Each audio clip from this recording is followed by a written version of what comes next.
దేవుడే స్తుతించండి, ఎల్లప్పుడూ దేవుడే స్తుతించండి. ఉదయకాల ఆరాధన ప్రారంభించుకున్నాం. 659వ కీర్తన.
ఆరుతిగా నిలబడి ఉండగా ఆరాధన క్రమము పుస్తకము నుండి మొదటి ఆరాధన క్రమమును అనుసరించడము. ఆరాధన క్రమం పుస్తకము నుండి మొదటి ఆరాధన క్రమం. ప్రార్థించుదము. సర్వశక్తి గల దేవ, హృదయములన్నీ నీకు బట్టబయలై కోరికలన్నీ తెలిసి ఉన్నవి. ఏ రహస్యము నీకు దాగి ఉండవు. మేము నిన్ను సంపూర్ణముగా ప్రేమించి నీ పరిశుద్ధ నామమును యుక్తముగా మహిమపరచునట్లు నీ పరిశుద్ధాత్మావేశము చేత మా హృదయముల తలంపులను పవిత్రపరచుమని మా ప్రభువైన క్రీస్తు ద్వారా వేడుకొనుచున్నాము. ఆమేన్. సర్వోన్నతమైన స్థలములలో దేవునికి మహిమయు ఆయన క్రీస్తులైన మనుషులకు భూమి మీద సమాధానము కలుగును గాక. ఓ ప్రభువైన దేవా, పరలోకపు రాజా, సర్వశక్తి గల తండ్రివైన దేవా, నేను స్తుతించుచున్నాము, మహిమపరుచుచున్నాము. నీ మహిమాతిశయమును గురించి నీకు కృతజ్ఞతాస్తుతులు చెల్లించుచున్నాము. అద్వితీయ కుమారుడు ఓ ప్రభువైన యేసు క్రీస్తు, ఓ ప్రభువైన దేవా, తండ్రి యొక్క కుమారుడా, లోక పాపను మోసుకొని పోవు దేవుని గొర్రెపిల్ల, మమ్మను కనికరించుము. లోక పాపమును మోసుకొని పోవుగా మా ప్రార్థన అంగీకరించుము. తండ్రి అయిన దేవుని చేతి వైపున కూర్చుండువాడా, మమ్మను కనికరించవు.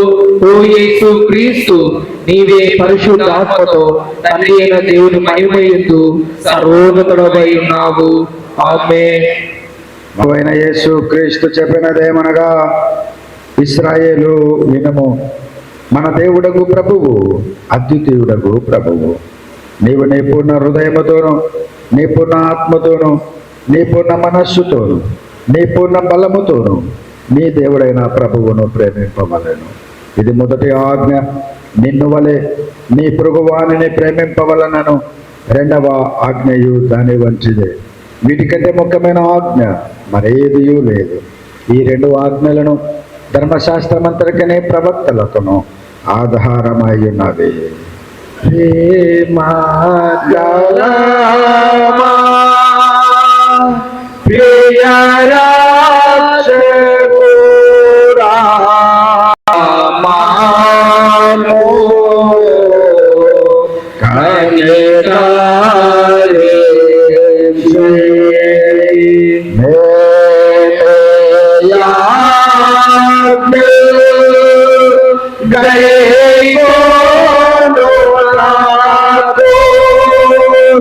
Maya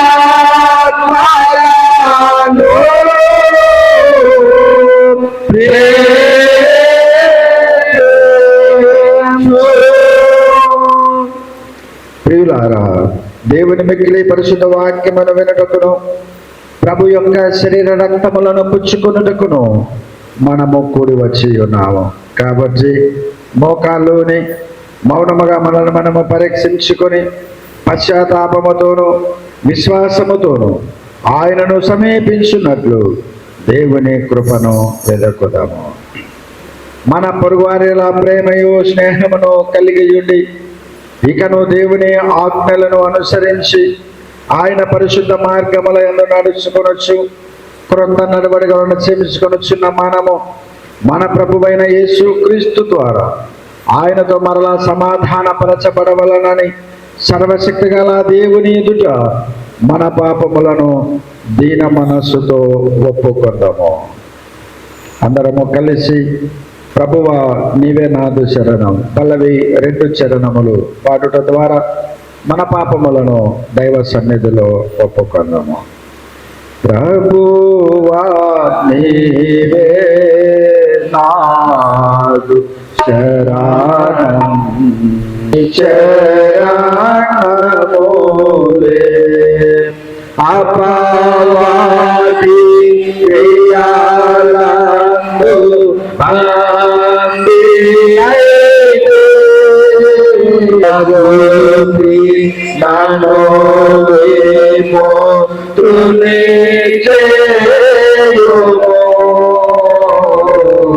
విపరీత గతి కోని నీవే నాదు శరణం ఆశ్రయించి భారము తోడా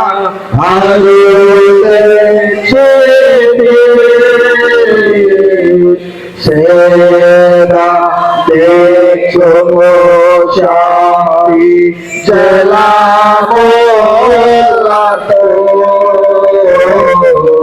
నీ ప్రేమ హృదయ శ్రవంతి శాప భారముల్ తొలగించుదేవా.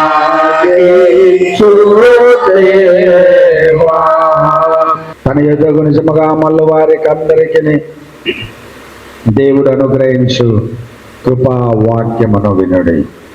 ప్రయాసపడే భారం మోసుకొని వచ్చిన సమస్త జనులారా నా యొద్దకు రండి, నేను మీకు విశ్రాంతి కలగచేతును.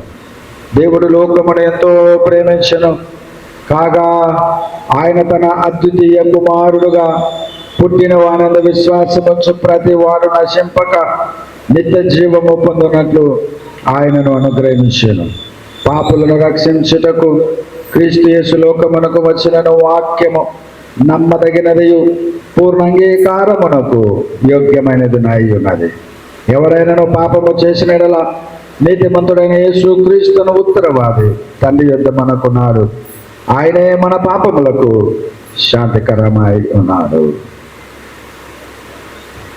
మన పరలోకపు తండ్రి అయిన సర్వశక్తి గల దేవుడు తమ సహోదరులను క్షమించి మనస్ఫూర్తైన పశ్చాత్తాపముతోను నిజమైన విశ్వాసముతోను తన వైపునకు మళ్ళీ వారికి అందరికీ పాపములను క్షమింతునని తన గొప్ప కనికరం వల్ల మాట ఇచ్చి ఉన్నాడు.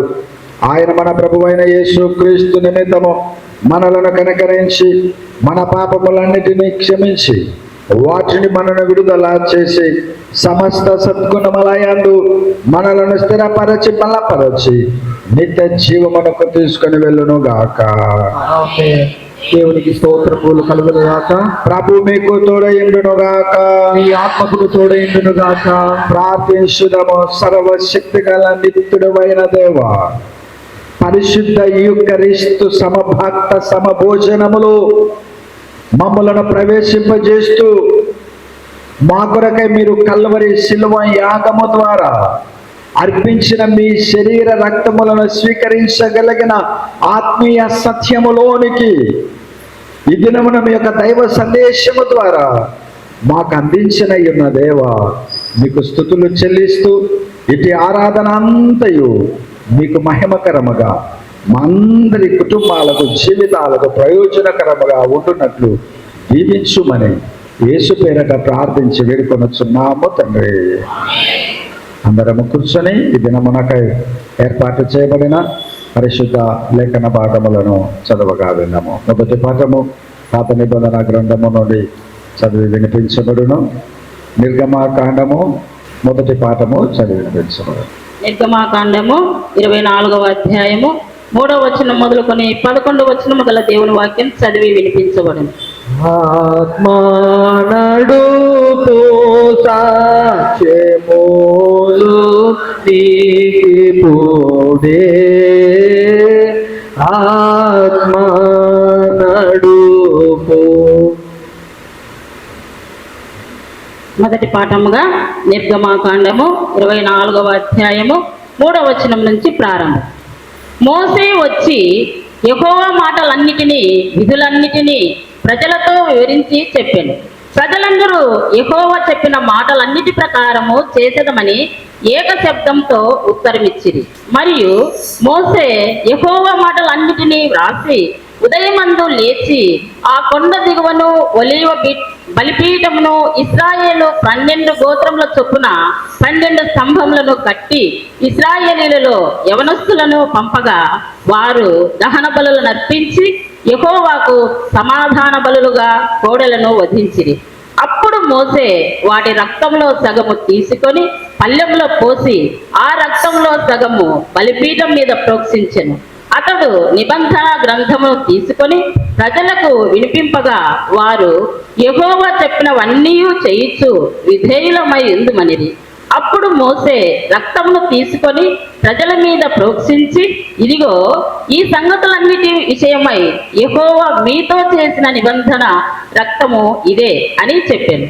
తరువాత మోసే అహరోను, నాదాబు, అబీహు ఇశ్రాయేలుల పెద్దలలో 70 మందియు ఎక్కిపోయి ఇశ్రాయేలుల దేవుని చూచిరి.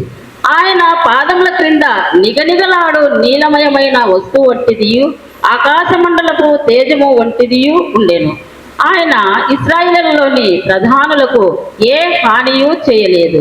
వారు దేవుని చూచి అన్నపానములు పుచ్చుకొనిరి. ఇంతపై పాఠం సార్.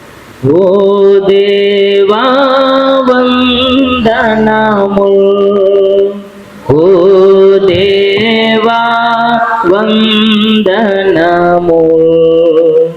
ఓ దేవా వందనముల్.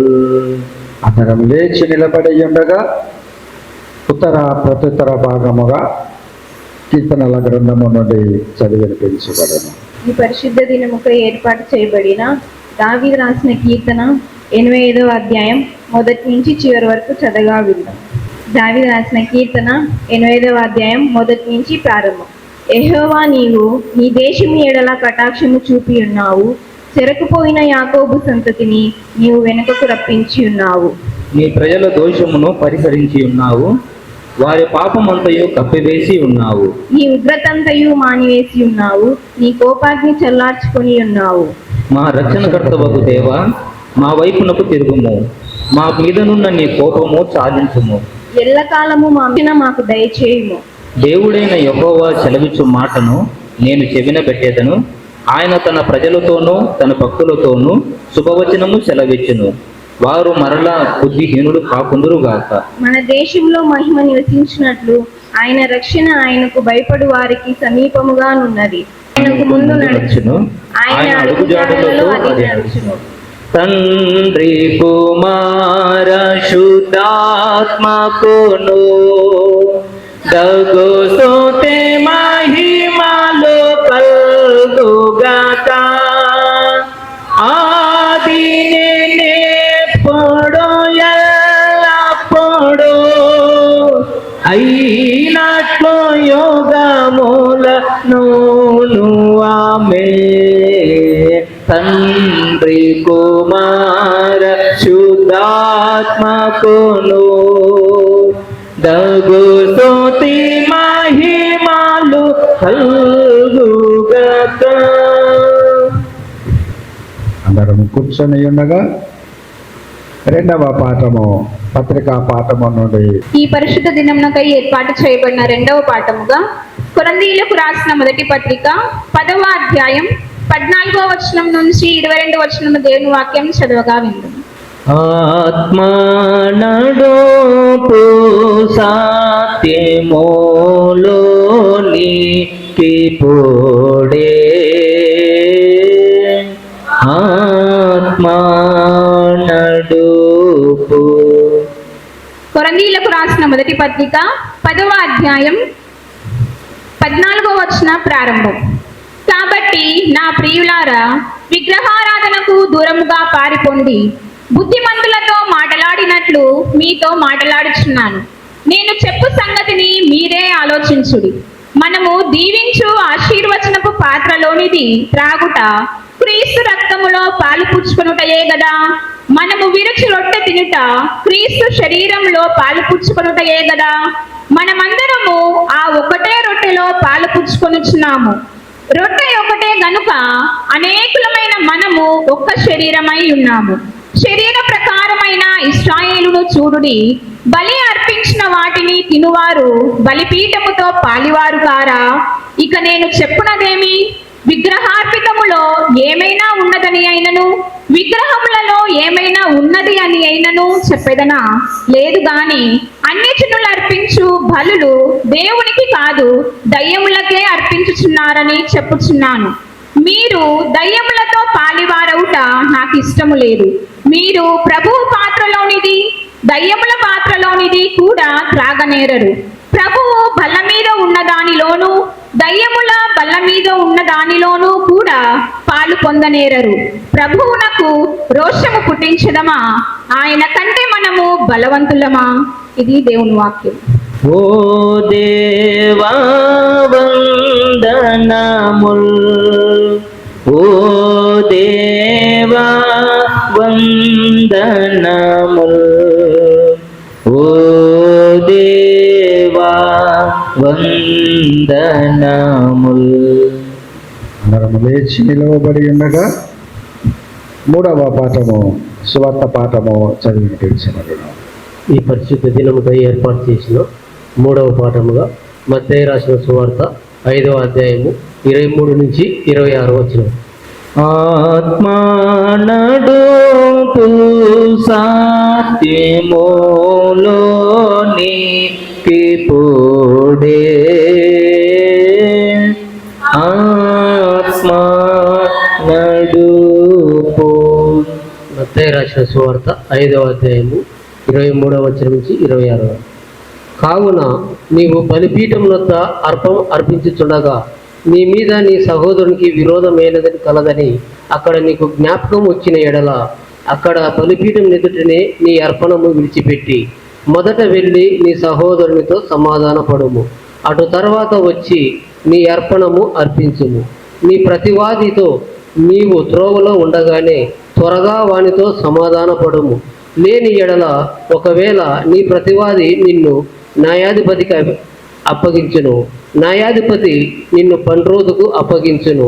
అంతటా నీవు చెరసాలలో వేయబడదు.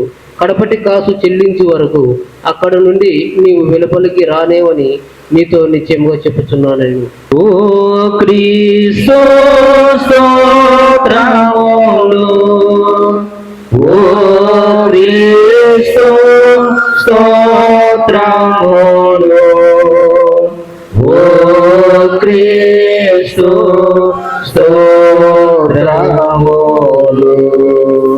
అందరము కూర్చొని దేవునికి స్తుతి మహిమలు కలుగున్నట్లు ఆంధ్ర క్రైస్తవ కీర్తనల పుస్తకము నుండి 632వ కీర్తన.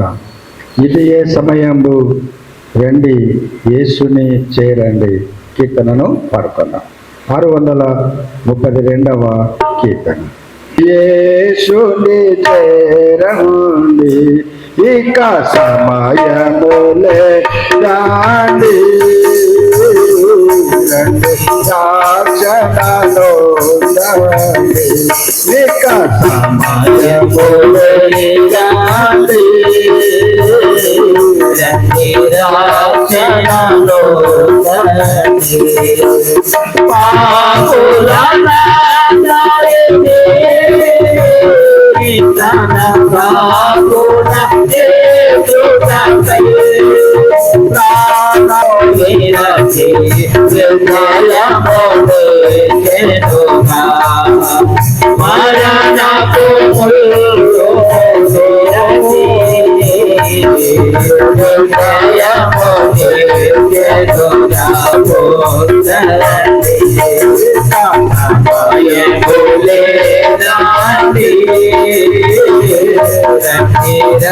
సరిగా మీరు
తయ్యారవ్వండి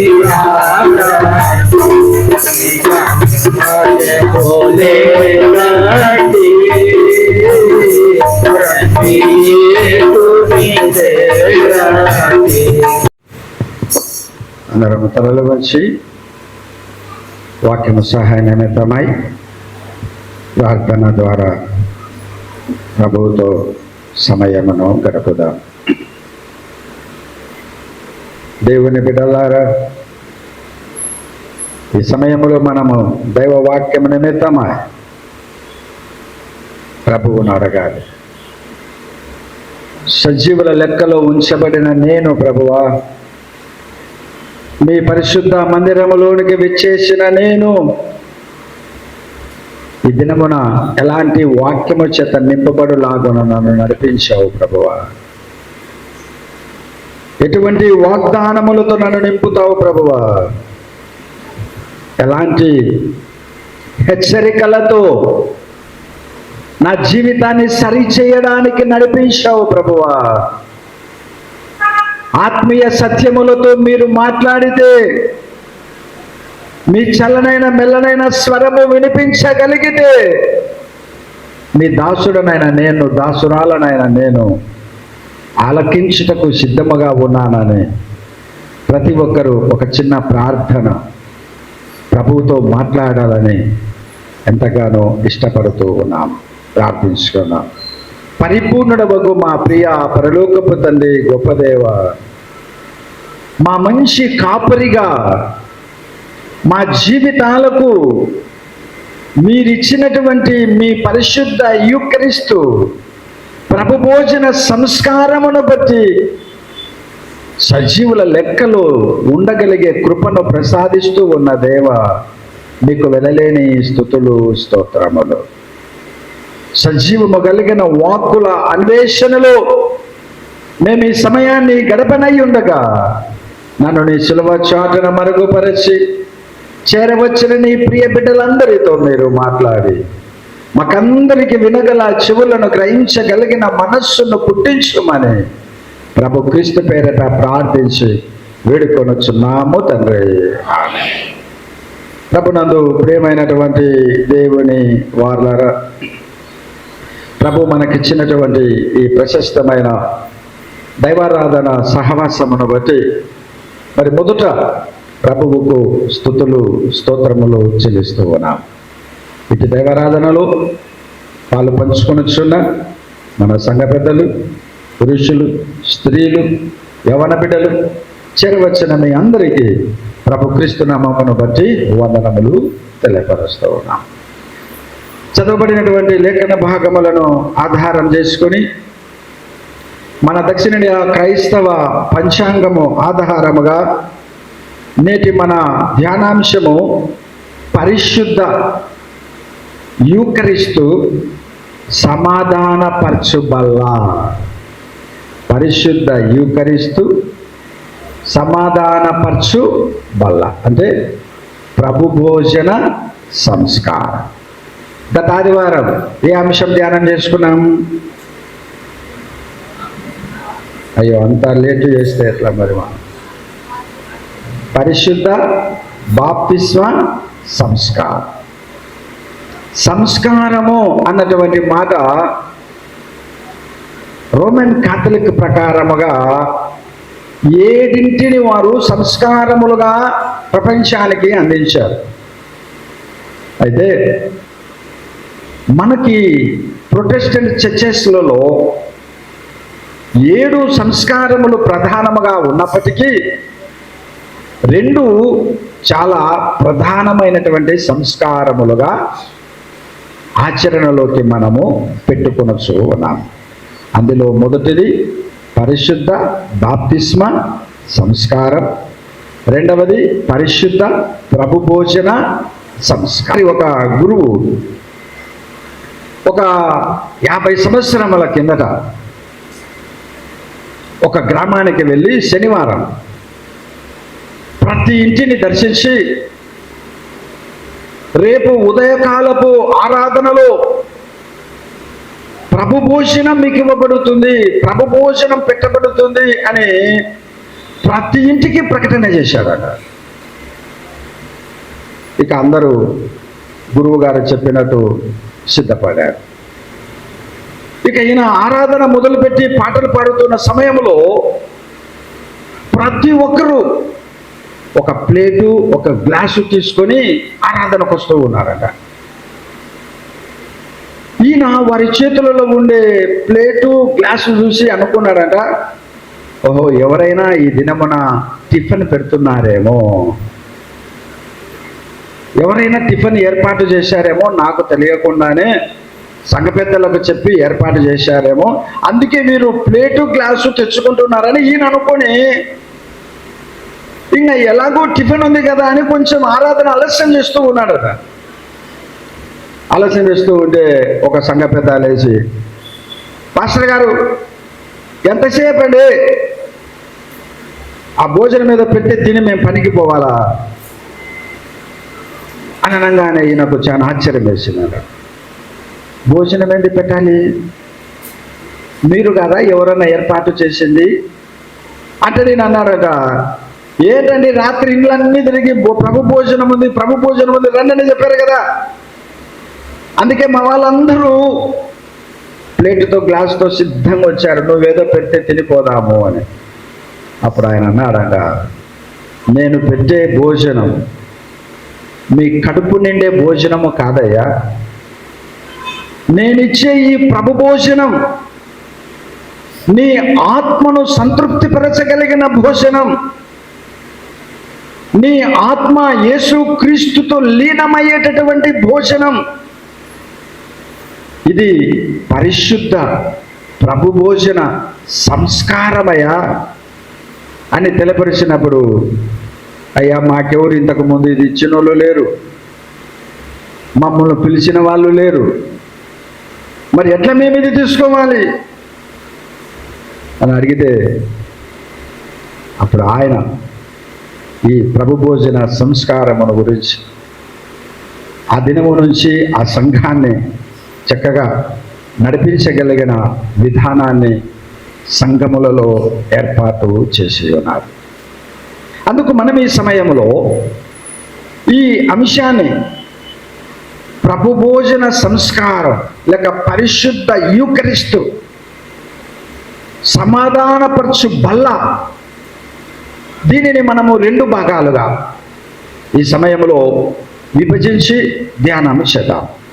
మొదట సంస్కారము అన్నది మనం తెలుసుకోగలిగితే, ఈ సంస్కారం అన్నటువంటి మాట పరిశుద్ధ బాప్తిసమునకును పరిశుద్ధ సమభక్త ప్రభు భోజనమునకును ఎందుకు వాడారు అన్నటువంటిది మనకు అర్థమయ్యేటటువంటి అవకాశము ఉంది.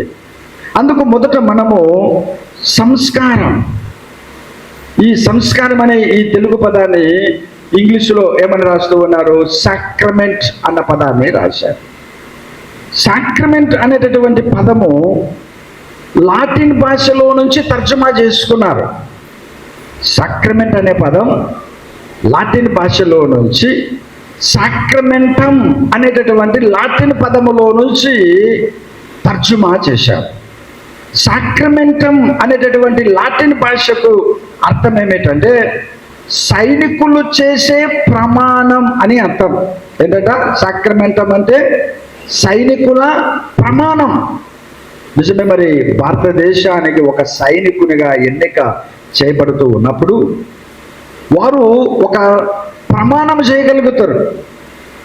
ఆ ప్రమాణమును రహస్యముగా పెడతారు. ఇక్కడ కూడా ప్రభు వల్ల సంస్కారములోనికి నువ్వు రాగలుగుతూ ఉన్నప్పుడు నువ్వు దేవునికి ఒక ప్రమాణము చేయాలి. ఆ ప్రమాణములో నుంచి ఎన్నడూ తప్పిపోని జీవితాన్ని అలవర్చుకోవడానికి ప్రయత్నము చేయాలి. ప్రమాణం చేసి తప్పిపోతే, ప్రమాణము చేసి వెనకడుగులు వేస్తే సైనికునిగా ఉంచరు. సైనిక పరిచర్యలో నుంచి లేక సైనిక ఉద్యోగములో నుంచి వెనక్కి పంపించే అవకాశం. ఎందుకంటే చేసిన ప్రమాణమును తప్పావు కాబట్టి. ఇక్కడ కూడా సాక్రమెంటం అనేటటువంటి ఈ పదములో ప్రమాణం అనగా నీకు దేవునికి మధ్య ఒక ప్రమాణం జరిగింది. ఆ ప్రమాణము ప్రకారముగా నువ్వు ఈ పరిశుద్ధ ప్రభు భోజన సంస్కారములోకి ఆ ప్రమాణము ద్వారా నీవు చేరగలుగుతూ ఉన్నావు కాబట్టి ఆ ప్రమాణము నుంచి నువ్వు ఎన్నడూ కూడా తప్పిపోకూడదు అన్న ఆత్మీయ సత్యముతో ప్రభు వల్ల సంస్కారములోనికి నువ్వు ప్రవేశము చేస్తూ ఉండాలి. అందుకే సోమవారం నుంచి శనివారం వరకు నువ్వు దేవునితో చేసుకున్న ప్రమాణములో ఒకవేళ తప్పిపోయి ఉంటే మళ్ళీ దాన్ని జ్ఞాపకం చేసుకోవాలి. ఎందుకంటే నువ్వు ఆదివారం వస్తూ ఉన్నది పరిశుద్ధ ప్రభు భోజన సంస్కారములోనికి. ఆ ప్రమాణములో నుంచి ఏమైనా తప్పిపోయి ఉంటే, ఆ ప్రమాణానికి వ్యతిరేకంగా ఏదైనా చేయగలిగి ఉంటే దానిని మళ్ళీ నువ్వు తిరిగి దేవునితో కొనసాగింపు చేసుకోవడానికి నీవు అతి పరిశుద్ధ బల్ల దగ్గర పరిశుద్ధ భోజనమును స్వీకరించగలిగే అతి స్థితిని పొందుకోవడానికి రావలసిన అవసరత ఎంతైనా ఉంది. అందుకు అగస్టిన్ సెయింట్ థామస్ అక్వినస్ అనేటటువంటి ఆయన ఈ సంస్కారమును గురించి 2 వాస్తవాలు తెలియపరిచారు. అగస్టిన్ అక్వినస్, సెయింట్ థామస్ అక్వినస్ అనేటటువంటి ఈయన ఈ సంస్కారాన్ని గురించి 2 వాస్తవాలు. ఒకటి ఆయన చెప్పినటువంటిది ఏమిటంటే సంస్కారము మనుషులను పరిశుద్ధపరిచే వాస్తవము. సంస్కారం అన్నటువంటిది మనుషులను ఏం చేస్తున్నట్టున్నాడు? ఆయన పరిశుద్ధపరుస్తున్నాడు. అంటే నువ్వు ఎప్పుడైతే ఈ సంస్కారంలోనికి రాగలుగుతావో అప్పుడు నిన్ను పరిశుద్ధునిగా పరిశుద్ధురాలుగా మార్చేస్తుంది. నేను ఇప్పుడు పరిశుద్ధునయ్యాను, పరిశుద్ధురాలనయ్యాను అన్నటువంటి ఒక దీక్షతో నువ్వు మళ్ళీ సమాజంలోనికి అడుగు పెట్టగలగాలి. అంతేగాని ఏదో ఒక ఆనవాయితీగా లేక ఆదివారం రోజు ఏదో ఒక నమ్మకర్త క్రైస్తవునిగా క్రైస్తవురాలిగా ఈ యొక్క సంస్కారములో నువ్వు పాల్గొనినట్లయితే నీకు ఎలాంటి పరిశుద్ధత అన్నటువంటిది నీలో ప్రసరించేటటువంటి అవకాశం ఉండదు. అందుకే నువ్వు పాల్గొంటున్న సంస్కారం నిన్నేం చేస్తుంది? పరిశుద్ధ పరుస్తుంది. మరి ఇది మనం ఎప్పుడైనా గమనించగలిగామా? నేను తీసుకున్నటువంటి సంస్కారములో నన్ను పరిశుద్ధుని చేసింది, లేక నన్ను పవిత్రురాలుగా చేసింది. ఈ పవిత్రమైన జీవితం నేను కొనసాగింపు కొరకే అన్న ఆలోచన మనం ఎప్పుడైనా చేశామా? ఒకవేళ అలా చేయకుండా సంస్కారములో పాల్గొంటూ ఉంటే ఈ దినము నుంచి ప్రతి ఆదివారం ఒక వాస్తవం తెలుసుకోవాలి. ఈ సంస్కారం నన్ను పరిశుద్ధపరిచే వాస్తవం. నేను పరిశుద్ధునిగా పరిశుద్ధురాలుగా మార్చబడుతున్నాను. రెండవదిగా ఆయన చెప్పాడంటే కనిపించని కృప యొక్క కనిపించే రూపమే సంస్కారం అన్నాడు. కనిపించని కృప యొక్క అనగా దేవుని కృప ఎలా ఉంటుందో మనకు కనిపించదు. దేవుని కృప అన్నటువంటిది మన మీద ఉందని నమ్ముతూ ఉన్నాం, కానీ దేవుని కృపను మనము చూడగలిగే అవకాశము ఉండదు. కానీ కనిపించని కృప యొక్క కనిపించే రూపము ఈ సంస్కారం మనకు అందిస్తూ ఉంటుంది. అనగా కనిపించని కృప యొక్క రూపం, ఆ రూపాన్ని అనగా దేవుని యొక్క కృప యొక్క రూపాన్ని ఈ సంస్కారం ఏం చేస్తుంది? మనకు చూపెడుతుంది. ఈ సంస్కారం అయ్యా దేవుని కృప ఇది, దేవుని కృప ఇలా ఉంటుంది, దేవుని కృప అయోగ్యుడవైన నిన్ను అయోగ్యురాలవైన నిన్ను యోగ్యురాలుగా చేయగలుగుతూ ఉంది అని ఎవరు చూపిస్తూ ఉన్నారు? మనకు సంస్కారం. అందుకే సంస్కారము మనలను పరిశుద్ధపరిచే వాస్తవం. సంస్కారము దేవుని కృపను కనిపించగలిగేటటువంటి విధానము. అందుకు మనం ఈ సమయంలో సంస్కారం మొదట ఏం చేస్తుందని చెప్పుకున్నాము? పరిశుద్ధపరుస్తుంది. రెండవదిగా సంస్కారం ఏం చేస్తుందని చెప్పుకున్నాము? కనిపించని కృపను చూపిస్తుంది. మరి పరిశుద్ధపరిచే వాస్తవమైన సంస్కారం కనిపించని కృప యొక్క రూపమును కనిపించే విధంగా చేయగలిగిన సంస్కారము మనకు 3 విధములుగా తోడ్పడుతుంది. 3 విధములుగా మనము ప్రతి ఆదివారం ప్రభు వల్ల సంస్కారములలో మనము పాల్గొంటూ ఉంటాం. లేదా ఎక్కడికి వెళ్ళినా ఆదివారం ఒక క్రైస్తవ విధానములో భక్తి విశ్వాసములో మనము ఈ ప్రభు వల్ల సంస్కారములోనికి ప్రవేశం చేస్తూ ఉంటాం. అయితే ఈ ప్రభు వల్ల సంస్కారం, ఈ సంస్కారం అన్నది మనకు 3 విధములుగా తోడ్పడుతూ మనలను 3 విధములుగా రకములుగా నడిపిస్తుంది అన్నటువంటి సత్యాన్ని మనం ఎప్పుడైనా మన ఆలోచనలోకి తీసుకోగలిగామా? నేను తీసుకున్న సంస్కారం నాకు ఈ విధముగా తోడ్పడుతుంది. ఒకవేళ ఎవరైనా మనల్ని అడిగాడు అనుకుందాం, నువ్వు ప్రభు బల్లలో పాల్గొనటం వలన నీకేంటి ప్రయోజనం అని ఎవరైనా నిన్ను ప్రశ్న వేస్తే నీ నుంచి ఏంటి సమాధానం ఎదుటి వ్యక్తికి? ఇన్ని క్రైస్తవ అనుభవ జీవితంలో నువ్వు తీసుకొని వచ్చున్న ఈ ప్రభు బల్ల సంస్కారం నీకు ఎలాంటి తోడ్పాటునిస్తుంది, లేక ఏ విధమైనటువంటి ప్రయోజనమును చేకూరుస్తుందని ఎవరైనా ప్రశ్న వేయగలిగితే ఓ క్రైస్తవునిగా క్రైస్తవురాలుగా మన నుంచి ఎలాంటి సమాధానం? అందుకే ఈ దినమన మనం తెలుసుకోవాలి. ఒకవేళ ఎవరైనా నిన్ను ఇలాంటి ప్రశ్న వేస్తే లేక నీ మనసుకు నువ్వు ఒక ప్రశ్న వేసుకో, నేను తీసుకొని వచ్చిన ఈ సంస్కారం నాకు ఏ విధంగా తోడ్పడుతుంది అనేది ఒక ప్రశ్న నీ మనసుకు నువ్వు వేసుకోగలిగితే పరిశుద్ధాత్మ దేవుడు ఈ దినమున నీతో మాట్లాడతాడు, నీతో చక్కగా నీకు సమాధానమును ఇస్తాడు. నువ్వు సమాజంలో ఆ కల్వరి శిలువ యేసు క్రీస్తు యొక్క శరీర రక్తమును కార్చబడిన అట్టి రూపాన్ని చూడగలిగి స్వీకరించే నీకు పరిశుద్ధాత్మ దేవుడిచ్చే సమాధానం ఏమిటంటే, ఒకటి, దేవుని శక్తి నిన్ను ఆవరిస్తుంది. నీ చేతులలో పెట్టబడిన రొట్టె, నీ చేతులకు ఇవ్వబడిన ద్రాక్షారసం, అవి ప్రార్థించగానే, ప్రార్థనకు ముందు రొట్టె ద్రాక్షారసం, కానీ ప్రార్థించగానే ఎట్లా మారిపోతూ ఉన్నాయి అవి? యేసు శరీరము, యేసు రక్తము, యేసు శరీర రక్తమాంసములుగా మారిపోతూ ఉన్నాయి అవి. నువ్వు ఏదో ఆశామాషగా వచ్చి ఆ రొట్టె ఆ ద్రాక్షరసం తీసుకుంటున్నాను అన్నటువంటి విధానములో అందులోకి నువ్వు ప్రవేశము చేయకూడదు.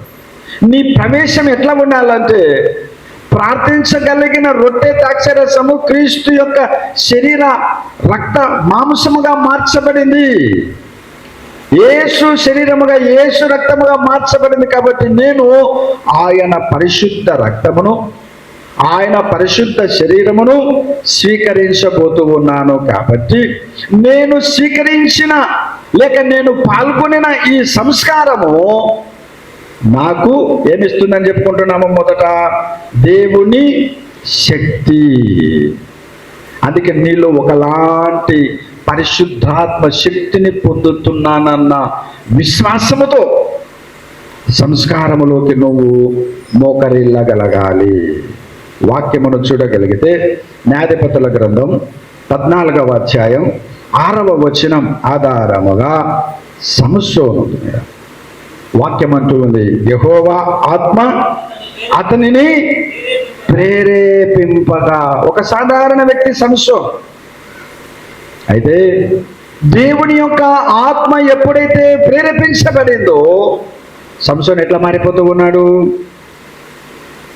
బలము కలిగిన వ్యక్తిగా, తనను ఎవరు బంధించలేనటువంటి విధముగా, ఓ పెద్ద ఇత్తడి తలుపులను సైతము పగలగొట్టుకొని వాటిని మోసుకొని రాగలిగినంత శక్తి, అతీతమైనటువంటి శక్తి దేని ద్వారా లభిస్తా ఉంది సంసోనుకు? ప్రభువగు యెహోవా ఆత్మ. యెహోవా ఆత్మ అతనిని ప్రేరేపించగా. మరి సంస్కారం నీకు కూడా దేవుని శక్తిని ఇస్తుంది. నీలో ఒక అతీతమైన ఆత్మీయ శక్తి ఆవరిస్తుంది దీని ద్వారా. అందుకే ఆ అతీతమైనటువంటి దైవ శక్తిని పొందుకోవడానికే సంస్కారములోకి మనము ప్రవేశిస్తూ ఉన్నాము. ఏదో ఆకలి తీర్చుకోవడానికి కాదు, లేక నామకార్థ క్రైస్తవ్యముతో కాదు మనము దానిని స్వీకరిస్తూ ఉన్నది. దేవుని శక్తిని ఆవరింప చేసుకోవడానికి. మరొక వాక్యమును మనం చూడగలిగితే మార్కు సువార్త 5వ అధ్యాయం 30వ వచనం ఆధారముగా 12 సంవత్సరములు రోగముతో బాధపడుచున్నటువంటి స్త్రీలోకి ఏమి ప్రసరిస్తుందని చెప్తూ ఉన్నాడు? ఆయనలో ఉన్న ప్రభావం. ప్రభావం అంటే శక్తి, పవర్ అన్నటువంటి. అంటే ఎప్పుడైతే దేవుని యొక్క శక్తి ఆమెలోకి ఆవరించగలిగిందో ఆమెలో ఉన్న రోగం ఏమవుతా ఉంది? స్వస్థపరచబడుతుంది.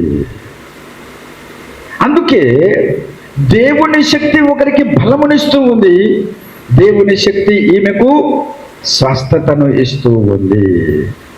అందుకే సంస్కారము నీకు దేవుని శక్తి ఆవరింపజేస్తుంది.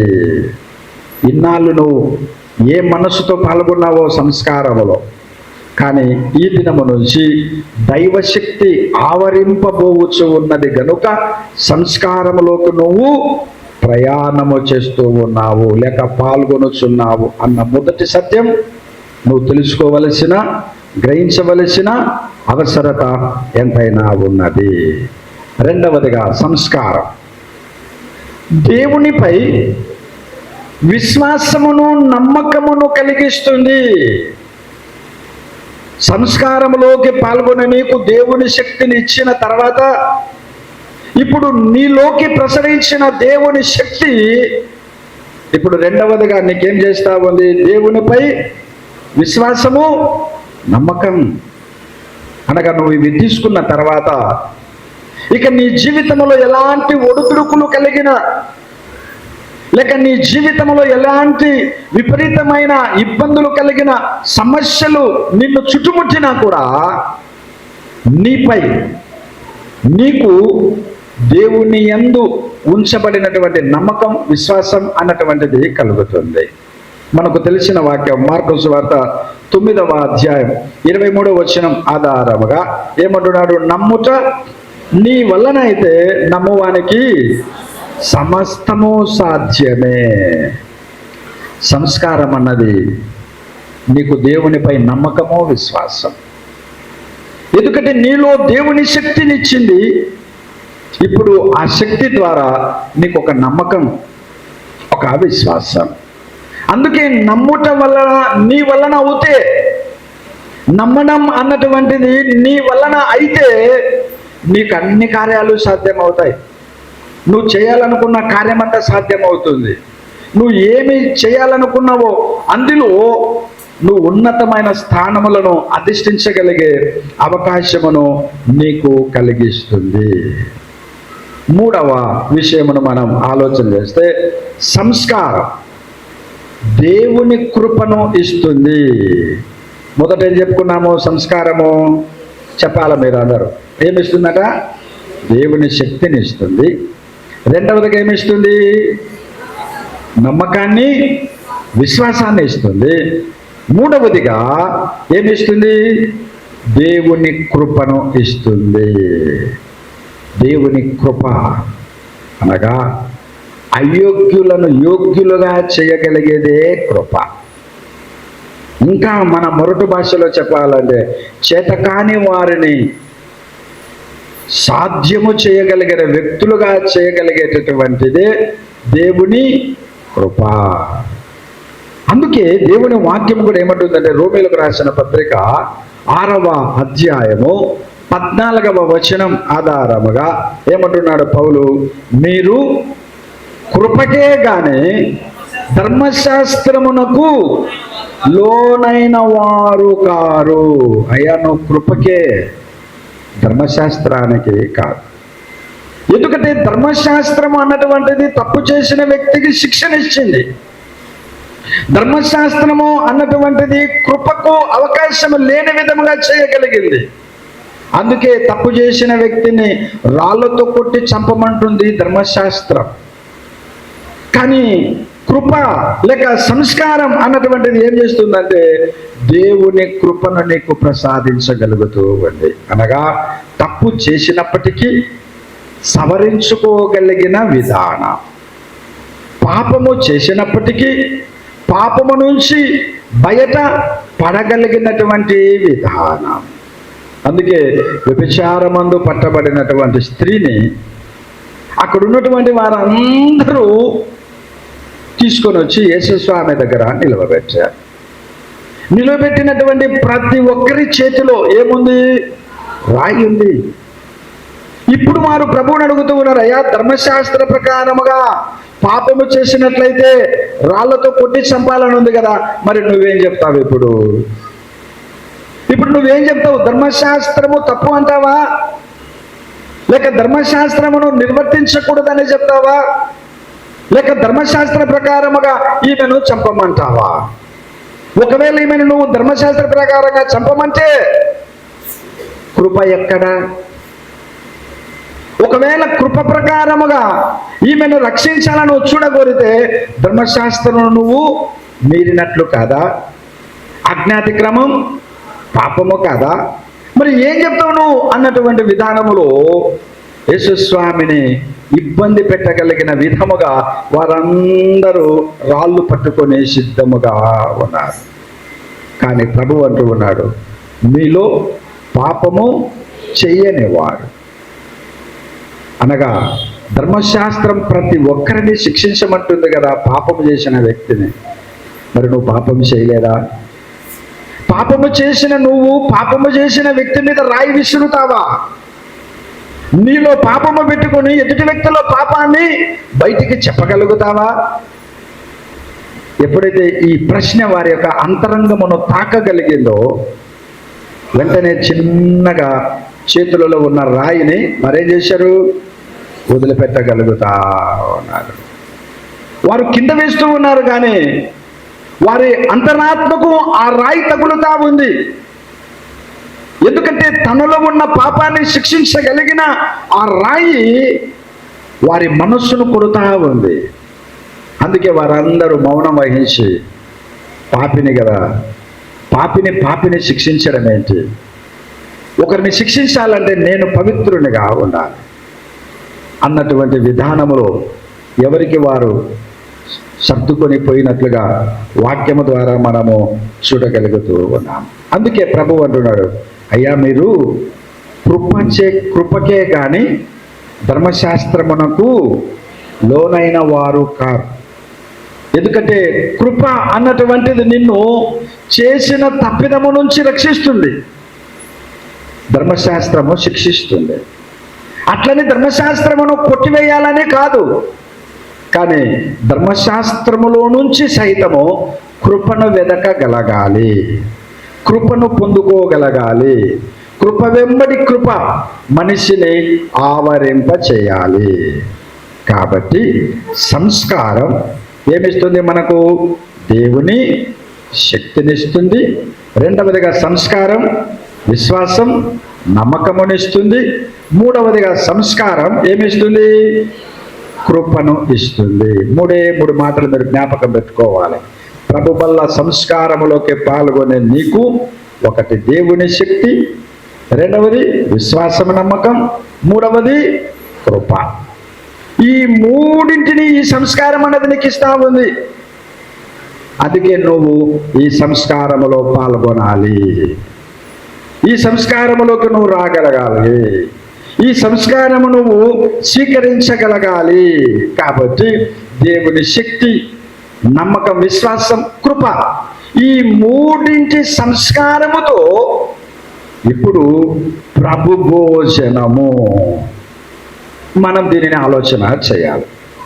మొదటి భాగంలో ప్రభు భోజన సంస్కారం అంటే సంస్కారం అన్నది మొదట ఆలోచన చేశాం. సంస్కారం 3 రకములైన మేలులను ఇస్తుంది. ఇప్పుడు ప్రభు భోజనం. ఈ ప్రభు భోజనమును రకరకాలుగా పిలుస్తూ ఉంటారు. రోమన్ క్యాథలిక్ వారు ఏమని పిలుస్తారు? దివ్య బలి పూజ, కడరీ భోజనం అని పిలుస్తారు. వాళ్ళు దివ్య ఏమంటూ ఉన్నారు? బలి పూజ, కడరీ భోజనం అని వారు పిలుస్తారు. తర్వాత ఆంగ్లికన్ చర్చి వారేమని పిలుస్తారు? సమభాక్త భోజనము. సమభాక్తం అనగా అందరికీ సమముగా ఇవ్వగలిగిన భోజనం. ఎక్కడ కూర్చున్న భోజనానికి అందరికీ సమంగా పెట్టడములో కొంచెం అటు ఇటు ఉంటుంది, కానీ ఈ భోజనం అందరికీ సమభాగముగా, అందరినీ నా తన అనేటటువంటి భేదములు లేని విధముగా అందరినీ కలపగలిగినటువంటి సమభాక్తము.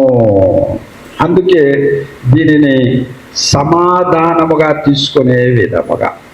కాబట్టి ఆంగ్లికన్ వారేమో దివ్య బలి పూజ, కడరీ భోజనం అని పిలుస్తారు. ఆంగ్లికన్ అంటే మన యొక్క సిఎస్ఐ చర్చెస్ వారు ఏమని పిలుస్తూ ఉన్నారు? సమభాక్త భోజనము. సరే, మరి ఈ ప్రభు భోజనము అన్నటువంటిది దానిని ఆలోచన చేయకముందు మనిషికి ఆకలి అన్నటువంటిది 2 విధములుగా ఉంటుంది. మనిషికి ఆకలి అన్నది 2 విధములుగా. ఒకటి శారీరక ఆకలి ఉంటుంది.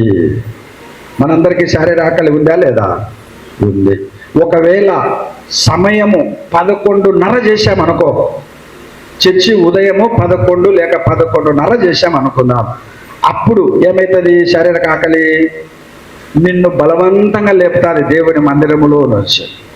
లేయ్, ఎంతసేపు కూర్చుండేది ఇక్కడ, ముందు నాకు అన్నం పెట్టు అంటే ఈ శారీరక ఆకలి అన్నటువంటిది నిన్ను బలవంతంగా అయిన దైవికమైన శక్తిలో నుంచి, దైవికమైన కృపలో నుంచి, దైవికమైన నమ్మకం విశ్వాసంలో నుంచి నిన్ను లేపగలుగుతా ఉంటుంది. అదే శారీరక ఆకలి. అట్టనే శారీరక ఆకలి వద్దు అని కాదు, కావాలి. అయితే వైద్య భాషలో ఒక వ్యాధి ఉంది. ఆ వ్యాధి కనుక ఎవరికైనా సోకినట్లయితే 3 నెలలైన ఆకలి కాదంట వారికి. ఈ వ్యాధి అన్నటువంటిది నీకు కనుక సోకగలిగితే శారీరకంగా 3 నెలలు నీకు ఆకలి అన్నటువంటిది తెలియకుండానే ఉంచగలిగేటటువంటి విధానంలోకి ఉంటుందంట. చెప్పండి చూద్దాం, ఎవరైనా ఈ వ్యాధి ఏమిటో, ఈ వ్యాధి తెలిసినటువంటి వారు ఎవరైనా చెప్తే సంతోషిస్తాం, ఎందుకంటే అందరం చదువుకున్న వాళ్ళమే కదా. సరే, ఎలాంటి వ్యాధి అని అంటే ఇది ఎనోరెక్సియా నర్వోసా అనేటటువంటి వ్యాధి. ఏ వ్యాధి అంట? Anorexia nervosa. పలకండి చూద్దాం, పలికితే మీకు ఎప్పుడన్నా ఆకలి కాకపోతే వాయమ్మ ఈ వ్యాధి ఏమన్నా నన్ను సోకిద్దేమో అనే ఆలోచన మీకు అందరికీ రాగలగా? Anorexia nervosa. ఈ వ్యాధి కనుక నిన్ను ఆవరిస్తే నీకు ఆకలి అంటే తెలియదంట. ఇక ఎన్ని దినాలు గడుస్తూ ఉన్నా నువ్వేమో సన్నగైపోతావంటావు, ఆకలేమో కాదు. నువ్వేమో బక్కచిక్కిపోతానే ఉంటావు, కానీ ఆకలేమో కాదు. ఇలాంటి వ్యాధి సోకితే కొన్ని నెలలైనా ఆకలి కాదు అట. ఇది శారీరక ఆకలిని మైమరిపింపజేసేటటువంటి వ్యాధి. మరి మనిషికి రెండవ ఆకలి ఏమిటి? ఆత్మీయ ఆకలి. అయితే ఈ ఆత్మీయ ఆకలిని గూర్చి నువ్వు ఏ విధమైన ఆలోచన చేయడం లేదు. ఎందుకు చేయడం లేదంటే ఈ ఆకలిని తీర్చుకోవలసిన అవసరత నాకింకా రాలేదు అన్నటువంటి ఆలోచన.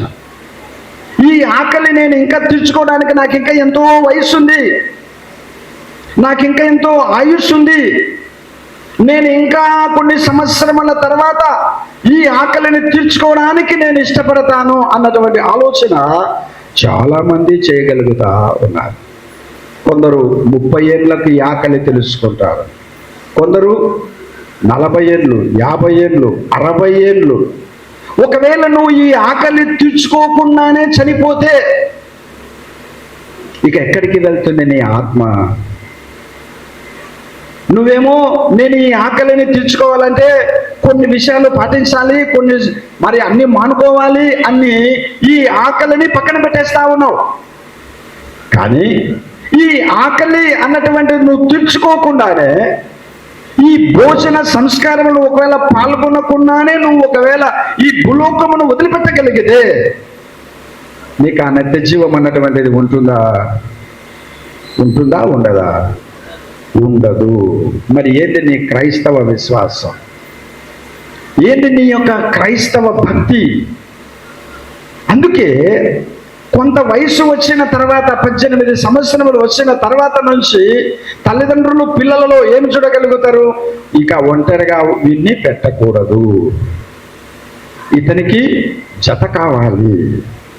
ఎందుకంటే సమాజంలో తప్పటడుగులు వేయకుండా, సమాజంలో ఒక గౌరవప్రదమైన మా కుటుంబ సంప్రదాయములో వీడు ఉండాలంటే వీని ఒంటరితనాన్ని మైమరిపింపజేసే జత కావాలి అని చెప్పి ఏ విధంగా మన బిడ్డలకు వివాహములను గూర్చి ఆలోచన చేసి ఓ చక్కటి వధువును లేక ఓ చక్కటి వరుణ్ణి ఇరువురికి ఏర్పాటు చేసి మన కుటుంబ వ్యవస్థను మెరుగుపరుచుకోవడానికి ఆలోచనలు చేస్తామో, మరి నీ ఆత్మీయ ఆకలిని గూర్చినటువంటి అవగాహన నీ ఆత్మీయ ఆకలితో అలమటించే నీ ఆత్మను సంతృప్తిపరచాలన్న ఆలోచన చాలా మందిలో లేకుండా పోతూ ఉన్నది. అందుకే మన సిఎస్ఐలో ఖచ్చితమైనటువంటి రూల్స్లో ఏముందో తెలుసా? సంఘ పెద్దగా ఉండాలంటే పరిశుద్ధ బాప్తిసములో పాలు పొందిన వ్యక్తి అయి ఉండాలి, ప్రభు భోజన సంస్కారములో అర్హుడై ఉండాలి. అంటే వీళ్ళు తీసుకోవడం లేదని కాదు నేను ఇది చెప్పేది, మళ్ళీ మీరు మరొక విధంగా భావించారు. కానీ చట్టం ఎందుకు అంటే నీవు ఈ ఆత్మీయ ఆకలిని తీర్చుకోగలిగినప్పుడే సంఘాన్ని గూర్చిన అవగాహన, ఈ ఆత్మీయ ఆకలిలో నీవు అలమటించగలిగితేనే ప్రభు స్థాపించినటువంటి సంఘ విధి విధానాలను నువ్వు నిర్వర్తించగలిగేటటువంటి సభ్యురాలవై ఉండగలిగేటటువంటి అవకాశము.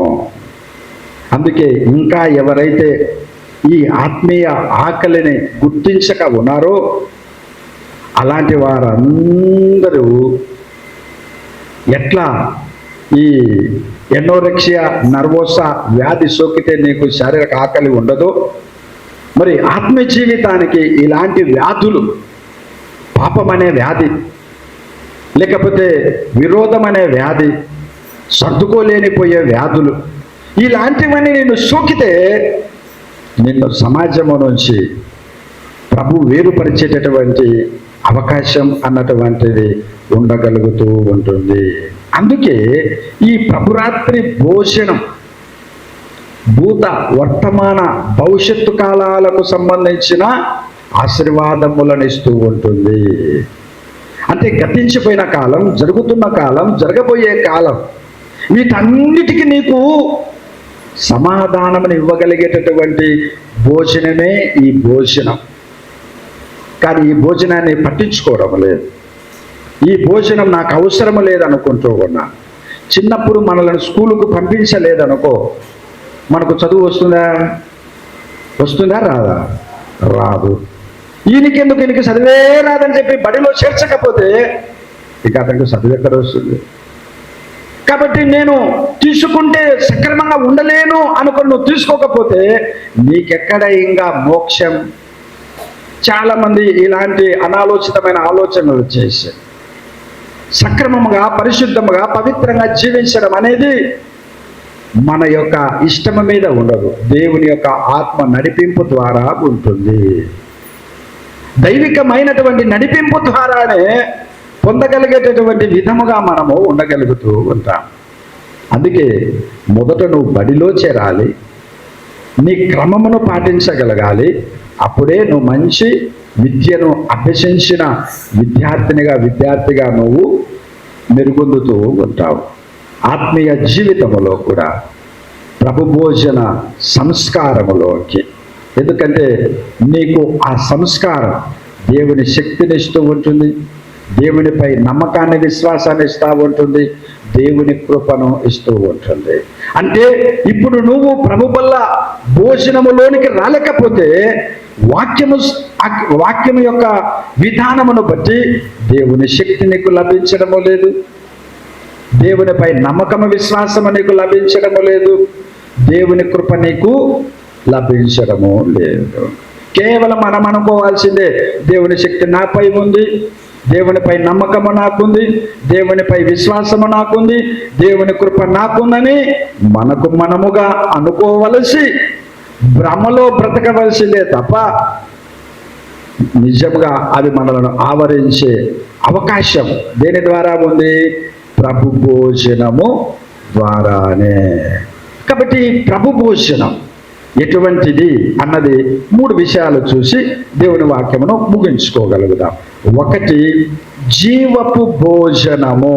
ఒకటి ఏంటంటే ఈ ప్రభు భోజనము జీవపు భోజనం అనగా మన జీవానికి సంబంధించినటువంటి భోజనం. ఈ భోజనం ఎలా మనము రోజు తీసుకునే 3 పూటల ఆహారం లేక 2 పూటల ఆహారం ఈ శరీరమునకు బలమునిస్తూ ఉంటుందో, మనము ప్రతి ఆదివారం తీసుకునే ఈ ప్రభు భోజనం మన జీవానికి సంబంధించినటువంటి భోజనం.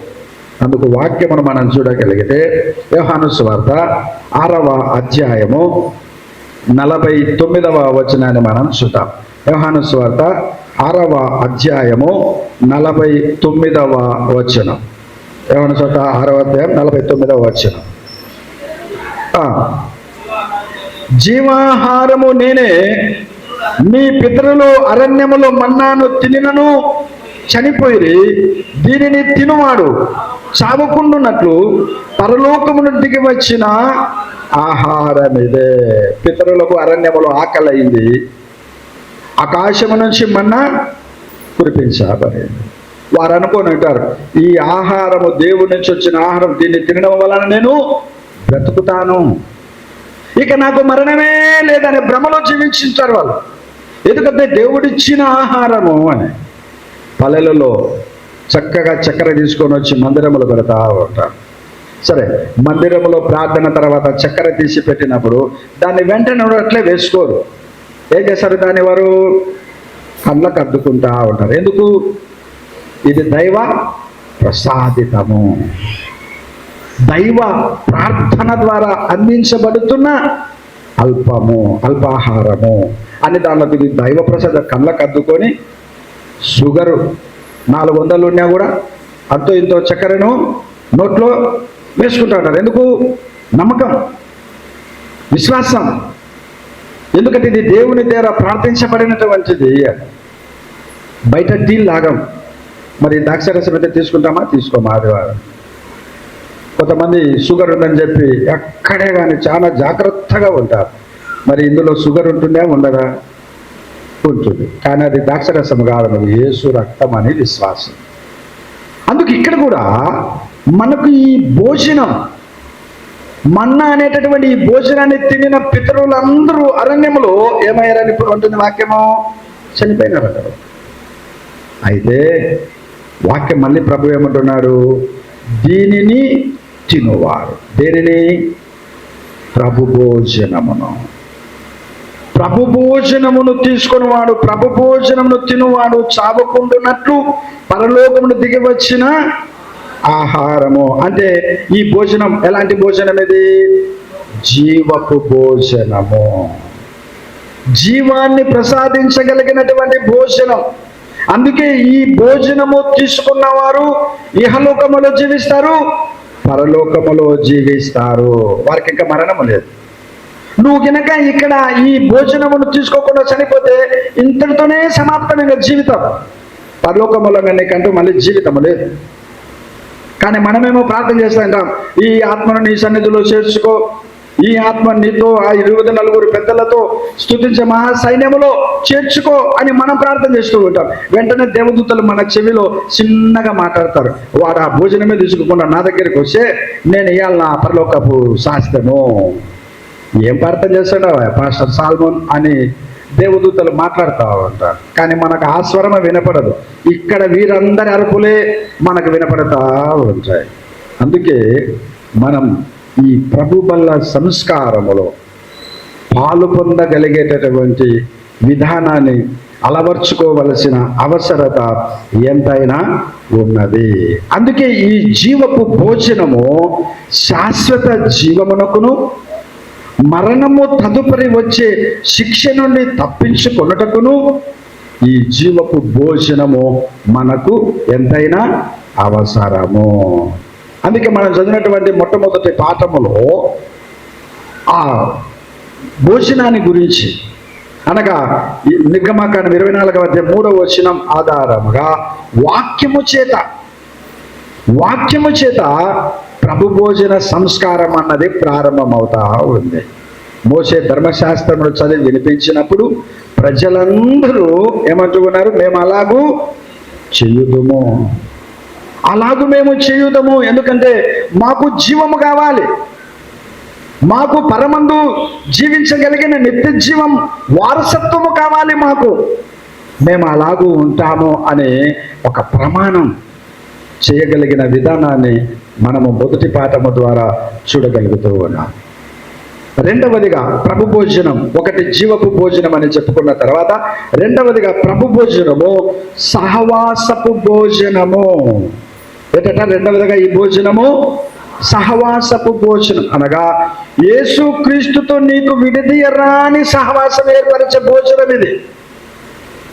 ఎవరైనా మనం కొట్లాడినప్పుడు మళ్ళా సమాధాన పడితే అందరినీ పిలుచుకొని భోజనాలు పెట్టుకుంటాం, ఇంకా నీకు నాకు ఏమీ లేదని.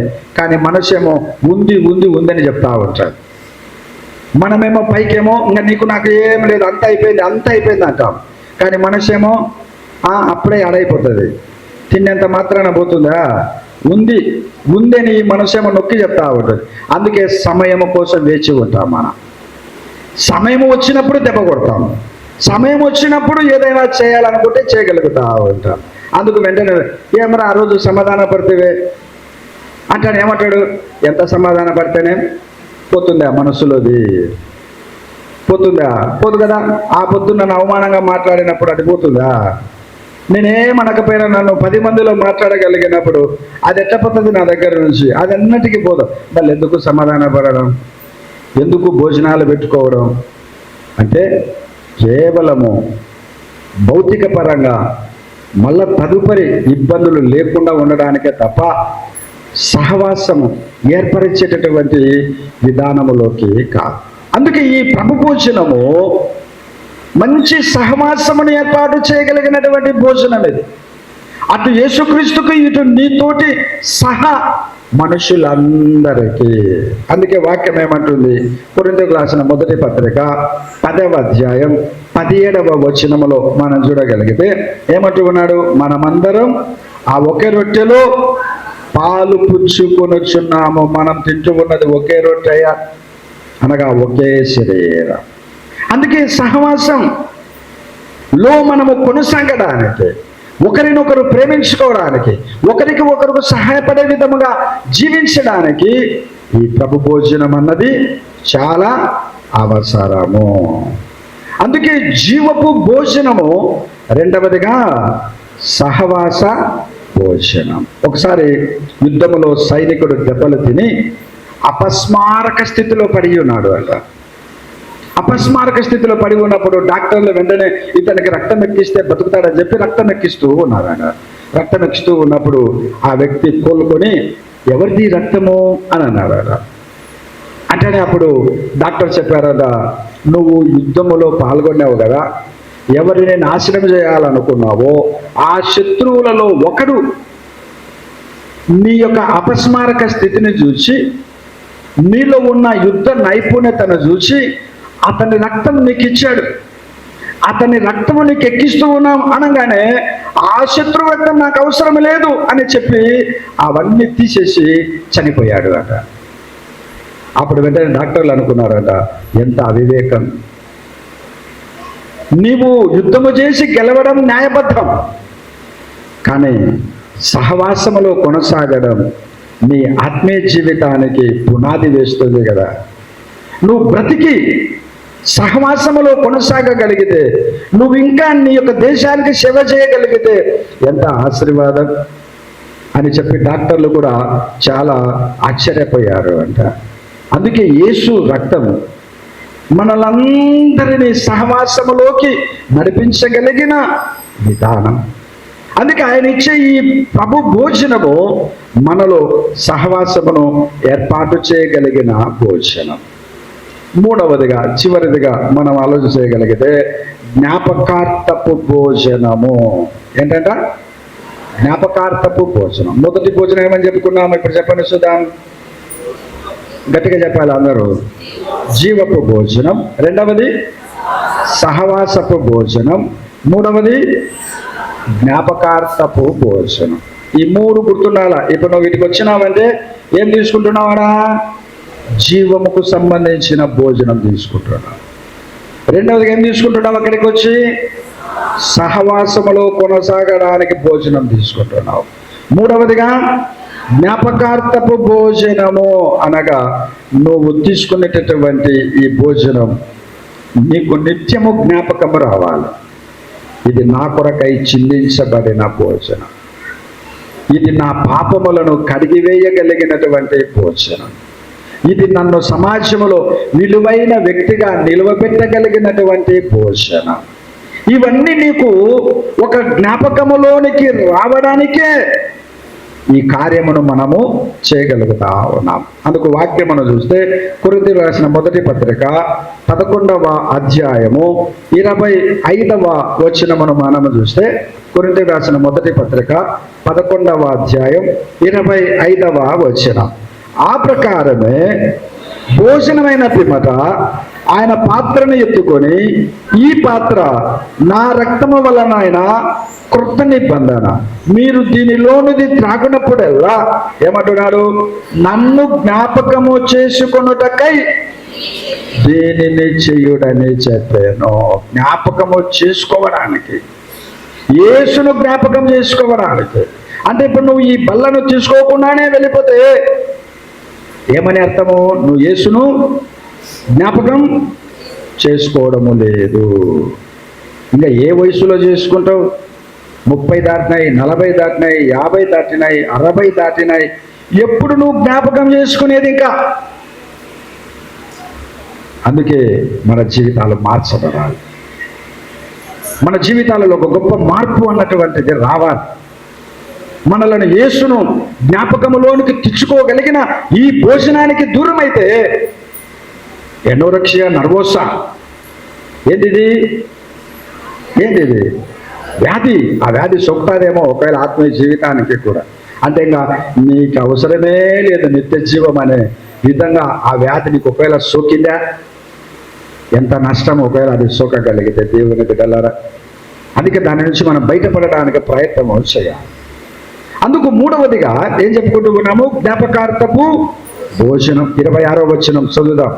మీరు ఈ రొట్టెను తిని ఈ పాత్రలోనిది త్రాగునప్పుడల్లా ప్రభు వచ్చే వరకు ఆయన మరణమును ప్రాచుర్యించుదురు. అంటే రెండవ రాకడ వరకు నువ్వు జీవిస్తావట యేసును జ్ఞాపకం చేసుకోవడమే. కాబట్టి సంస్కారం అన్నది 3 విధములుగా తోడ్పడుతుంది. ఒకటి దేవుని శక్తిని ఇస్తుంది, రెండవది దేవునిపై నమ్మకాన్ని విశ్వాసాన్ని ఇస్తుంది, మూడవదిగా దేవుని కృపను ఇస్తుంది. ఈ మూడింటిని ప్రసాదించిన సంస్కారము ఈ ప్రభు భోజనము ద్వారా మనకేం చేస్తూ ఉంటుంది? జీవమును ప్రసాదిస్తుంది, రెండవదిగా సహవాసమును ప్రసాదిస్తుంది, మూడవదిగా జ్ఞాపకము చేస్తుంది. ఇదే మన యొక్క అంశములో ఉన్న ప్రసంగం. 3 సంస్కారం అన్నది ఏం చేస్తుంది? ప్రభు భోజనము ఎటువంటిది అని. అందుకే మత్తయి సువార్త 5వ అధ్యాయములోకి మనం వెళ్ళగలిగితే అక్కడ చెప్తూ ఉన్నాడు, నీవు బలిపీఠము వద్ద నీ అర్పణ అర్పించుచుండగా నీ సహోదరుని మీద నీకేదైనా విరోధము ఉన్నదని నీకు జ్ఞాపకము వచ్చినప్పుడు మొదట ఏం చేయమంటున్నాడు? నువ్వు వెళ్ళి అతనితో సమాధానపడుము. అనగా సమాధాన స్థితిలో జీవించగలిగే విధానాన్ని అలవర్చగలిగేటటువంటి భోజనం ఈ ప్రభు భోజనం. కాబట్టి ప్రభు భోజనములో పాల్గొనొచ్చు. దేవునికి ఆశీస్సులతో, దేవుని ఆశీర్వాదములతో ముందుకు సాగాలని తండ్రి, కుమార, పరిశుద్ధాత్మ దేవుడు కొద్ది వాక్యం ద్వారా మనతో మాట్లాడుచున్నాడు. అలాంటి కృప ఇప్పుడు ఎల్లప్పుడూ ప్రభు మనకు అనుగ్రహించును గాక. అందరం లేచి నిలవబడి చిన్న ప్రార్థన చేసుకుందాం. ప్రతి ఒక్కరం ప్రభు సన్నిధిలో జ్ఞాపకం చేసుకుందాం. దేవుడు తన వాక్యం ద్వారా మనతో మాట్లాడి ఉన్నాడు. అట్టి మాటలను జ్ఞాపకం చేసుకోవచ్చు. మనము ఆశీర్వాదాలకు వారసులముగా వెళ్ళగలిగేటటువంటి విధముగా. అందుకే ఈ ప్రభు భోజనం ఎలాంటి భోజనమో దేవుడు మాట్లాడాడు. అలాంటి భోజనానికి మనం అర్హులముగా చేయగలిగేదే దేవుని వాక్యం. అందుకు మన మహిమ ఘనతకు అర్హుడవు నీవే, మా దైవము, సృష్టికర్త, ముక్తిదాత, మా స్తుతులకు పాత్రుడా. అందరం కళ్ళు మూసుకున్నాం. మనకందరికి వచ్చినటువంటి పాట చక్కగా పాడి దేవుని మహిమపరుచుదాం. మరి 2 చరణాలు మనము పాడి దేవుని మహిమపరచుదా. నీవే మా దైవము, మహిమ ఘనతకు ఆరుడవు, నీవే మా దైవము,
పరిపూర్ణమగు మా ప్రియ పరలోకపు తండ్రి, శుద్ధ సమభక్త ప్రభు భజన సంస్కారమును గురించి మాకు తెలియపరిచి ఉన్న దేవ తండ్రి, ఈ దినము నుంచి ఆత్మీయ ఆకలిని ఎవరైతే ఎరుగక ఉన్నారో వారందరిలో ఈ యొక్క ఆకలిని పుట్టించుమని ప్రార్థన చేస్తూ ఉన్నాం.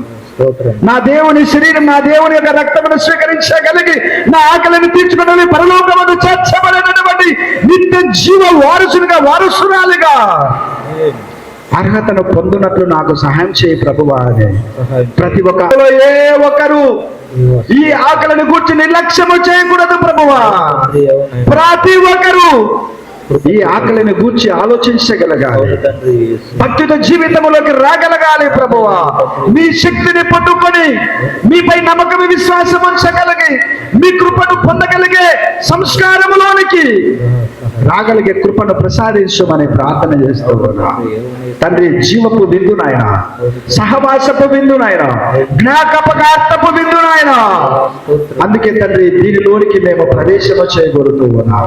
కాబట్టి మీ దైవ ఆశీర్వాదాలు అనుగ్రహించి ఈ దినమున ఎవరైతే అనారోగ్య పరిస్థితుల్లో ఉంటున్నారో, ఎక్కడైతే శారీరక నొప్పుల చేత బాధపడుచు ఉన్నారు, యేసు స్పర్శ, యేసు యొక్క స్పర్శ, యేసు యొక్క శక్తి ప్రభువా వారిలోనికి ప్రసరించేసి స్వస్థత కలిగేటట్లుగా ఆత్మచేత నడిపించి ఆర్థిక పరమైన ఇబ్బందులను తొలగించండి.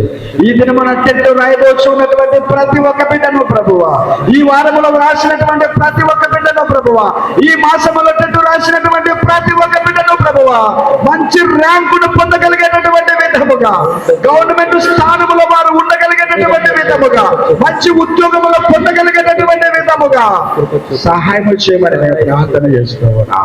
బిడ్డలకు తోడుగా ఉన్నది, చదివిన వాటిని జ్ఞాపక శక్తిలోనికి నడిపించండి. రాయిపోయేటటువంటి దాంట్లో మంచి ర్యాంకును పొందగలిగే కృపను ప్రసాదించండి. రాసిన వారిని, రాయబోచు ఉన్న వారిని, సిద్ధపడుచున్న వారిని ప్రతి ఒక్కరిని యేసు నామములోనే వారికి ర్యాంకును ప్రసాదించమని ప్రార్థన చేస్తూ ప్రభు క్రీస్తు పేరట ప్రార్థించి వేడుకొనుచున్నాము తండ్రి. ఆమేన్. నైస విశ్వాస ప్రమాణ సూత్రం. పరలోక భూలోకముల దృశ్యాదృశ్య నేను ఒక్కడే దేవుని నమ్ముచున్నాను, దేవుని ద్వితీయ కుమారుడును ఒక్కడే ప్రభు అయిన యేసుక్రీస్తుని నమ్ముచున్నాను. ఆయన అన్ని లోకముల కన్నా ముందు తన తండ్రి నుండి జన్మించిన వాడును, దేవుని నుండి దేవుడును, సృజింపబడక జన్మించిన వాడును, తండ్రితో ఏకత్వం గలవాడునై ఉన్నాడు. మన రక్షణ కొరకును పరలోకం నుండి దిగి వచ్చి పరిశుద్ధాత్మ ఉన్న కన్యకు మరియందు శరీరధారి అయి మనుషుడాయను. ఆయన మన కొరకు పొంతి పిలాతు కాలం ముందు సిలువ వేయబడెను. ఆయన బాధపడి పాతి పెట్టబడెను. లేఖనముల ప్రకారం 3వ దినమున తిరిగి లేచి పరలోకమునకెక్కి తండ్రి కుడి చేతి వైపున కూర్చుండి ఉన్న తీర్పు తీర్చుటకు మహిమతో తిరిగి వచ్చును. ఆయన రాజ్యమునకు అంతము లేదు. పరిశుద్ధాత్మను నమ్ముచున్నాను. ఆయన ప్రభువును, జీవమిచ్చువాడును, తండ్రి నుండి ఎరితోనూ కుమారునితోనూ కూడా ఆరాధింపబడి మహిమ పొందువాడును, ప్రవక్తల ద్వారా పలికిన వాడునై ఉన్నాడు. మరియు సార్వత్రికమును అపోస్తలికమునైన ఒక్కటే పరిశుద్ధ సంఘమని నమ్ముచున్నాను. పాప విమోచన కొరకైన ఒక్కటే బాప్తిస్మమని ఒప్పుకొనుచున్నాను, చూచుచున్నాను. ఆమేన్. అందరం కూర్చున్నాం.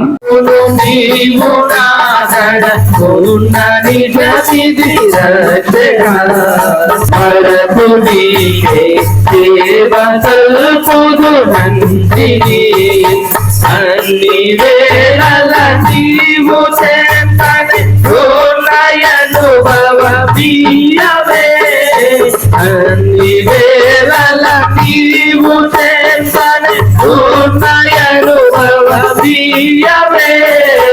చిన్నగా నీ మార్గమం నీకు కొలిపే చిత్రదృశ్యములు నను శత్రువులు సాతాను గెల్వను చాలు నీ కృప రక్షగా జీవితాంతము వరకు హృదయమునందు వెలుపట ఆవరించిన చేతుల రక్షగా జీవితాంతము వరకు నీకే సేవ సల్పునంటిని.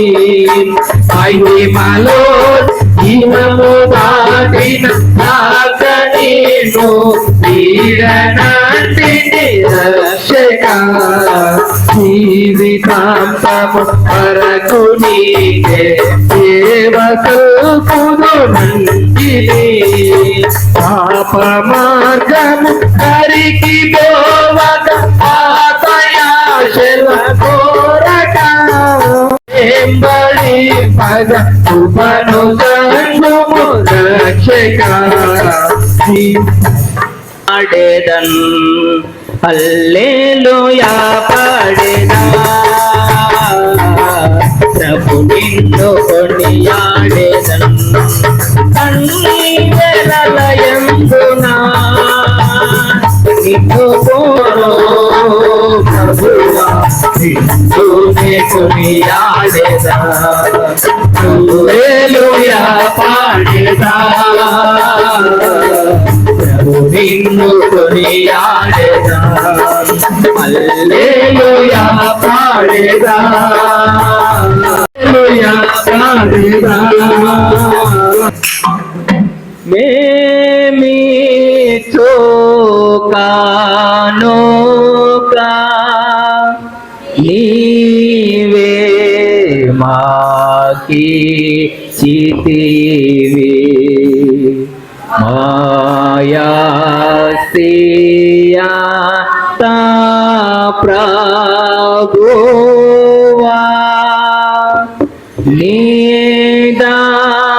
నీదానమే గాదా ఆమేన్. అర్పించబడి ప్రార్థించుదాము. పరిశుద్ధుల తండ్రి, ప్రియకుమార రక్తుల నీ కృపా సింహాసనమునకు ఒక నూతన సజీవ మార్గం మా కొరకు ప్రతిష్ఠించున్నావు కదా. మేము అయోగ్యులమైన నీ కుమార్ ద్వారా నీ ఎద్దుకు వచ్చుచున్నాము. కానుకలు సేకరించగలిగిన దంపతులను సమాధానం అందుకుని అందించిన దంపతులను మీరు దీవించి ఆస్వాదించమని ప్రార్థన చేస్తూ ఉన్నాం. మమ్మల్ని ఈ మార్పులను అంగీకరించి నీ మహిమ కొరకు ఉపయోగించుకొని ప్రతిమాలు కొనుచున్నాము. భూమి ఆకాశం నుండి సమస్తము నీది, నీ దానిలో నుండి మేము నీకు ఇచ్చుచున్నాము. అందరూ మోకరించి ప్రభు ప్రార్థన చెప్పుకుందాం. పరలోకమందున్న మా తండ్రి, నీ నామము పరిశుద్ధపరచబడుగాక, నీ రాజ్యం వచ్చుగాక, నీ చిత్తము పరలోకమందు నెరవేర్చినట్లు భూమి యందు నెరవేరుగాక. అపరాధము చేసిన మా క్షమించిన ప్రకారం మా అపరాధములను క్షమించుము. మమ్మల్ని శోధనలో తేగా దుష్టులను రక్షించుము. రాజ్యము, శక్తి, మహిమ నిరంతరం నీవై.